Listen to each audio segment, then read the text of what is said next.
والدین مشرک بھی ہوں تو ان کا احترام کیا جائے.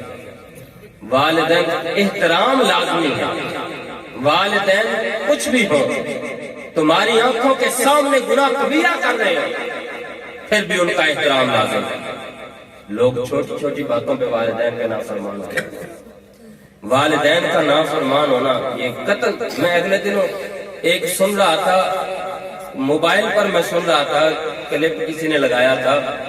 وہ کہتا ہے کہ جی پتہ نہیں کس وجہ سے وہ میرا ابو مجھے وہ جناب وہ داڑھی نہیں رکھنے دیتا تھا تو میں اسے چھوڑ کر آ گیا. اسے چھوڑنا نہیں تھا اور لوگ بڑے فخر سے کہہ رہے ہیں کہ یہ ہماری تربیت کا اثر ہے. یہ ہماری تربیت کا اثر ہے. تمہاری تربیت کا یہ اثر ہے کہ تم پہلے والدین کا نافرمان بناتے ہو. تم خود بھی والدین کے نافرمان ہو، اپنے ماننے والوں کو بھی والدین کا نافرمان بناتے ہو. تمہیں عقل ہی کوئی نہیں، پتہ ہی کوئی نہیں. والد کو نہیں چھوڑنا چاہیے تھا. اگر والد گرامی یہ حکم دے رہے تھے کہ داڑھی نہیں رکھنی اور داڑھی رکھنا سنت ہے تو تیرا کام تھا تو ان کی مار کھاتا، تیرا کام تھا تو ان کے قدموں میں گرتا، تیرا کام تھا تو ان کی منت کرتا، تیرا کام تھا ان کے قدموں میں پڑا رہتا اور ان کو مناتا، اس بات پہ راضی کرتا کہ وہ تجھے اجازت عطا فرماتے کہ تو داڑھی رکھ. تو ان کو اس بات پہ راضی کرتا. یہ ہے شریعت کا مسئلہ. لیکن شریعت کی طرف آؤ گے تو سمجھ آئے گی نا.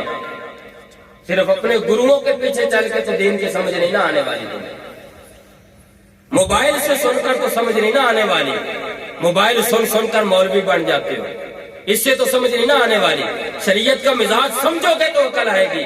شریعت یہ کہتی ہے کہ والدین کو چھوڑنا نہیں، ان کی منت کرو، ان کے قدموں میں گرو، ان کے سامنے گڑگڑاؤ، عرضیاں کرو، ان کو مناؤ. ابا جی یہ نیکی کا کام ہے، میں کرنا چاہتا ہوں، حضور کے صدقے اجازت دے دیں. آپ بھی مسلمان ہو، اجازت دے دیں، اجازت مانگو ان سے، ان کو راضی کرو. اللہ فرماتا ہے باپ کو ناراض کرے گا تو میں ناراض ہو جاؤں گا. اور جب خدا کو ہی ناراض کر لیا، باپ کو ناراض کر لیا، اللہ فرماتا ہے اس کو ناراض کیا میں بھی ناراض ہو جاؤں گا. مجھے بتاؤ جس بندے نے خدا کو ناراض کر لیا ہو وہ ساری زندگی سجدے میں پڑا رہے، بخشش ہو جائے گی؟ جس بندے نے خدا کو ناراض کر لیا ہو وہ داڑھی ایک مٹھی تو کیا 4 مٹھیاں بھی رکھ لے تو اس کی سنت ادا ہو جائے گی؟ وہ ساری زندگی روزے رکھتا رہے، حج پڑھتا رہے، کیا اس کی سنت ادا اس کی ہو جائے گی؟ وہ فرائض ادا پورے ہو سکتے ہیں؟ یہاں تو بڑے واقعات مشہور ہیں بڑے بزرگوں سے، یہ ایک سے نہیں، بڑے بزرگوں سے واقعات مشہور ہیں.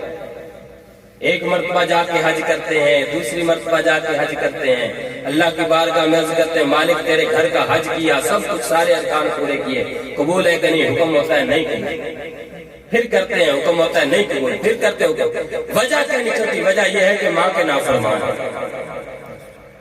جو والدین میں سے کسی کا نافرمان ہو اس کا کعبۃ اللہ کا حج بھی قبول نہیں ہوتا. وہ ساری زندگی سجدے میں پڑا رہے، نماز قبول نہیں ہوتی. وہ ساری سنتوں پر عمل کرے، کوئی سنت قبول نہیں ہوتی. پہلے والدین سے فرما برداری ضروری ہے، بعد میں سارے اعمال.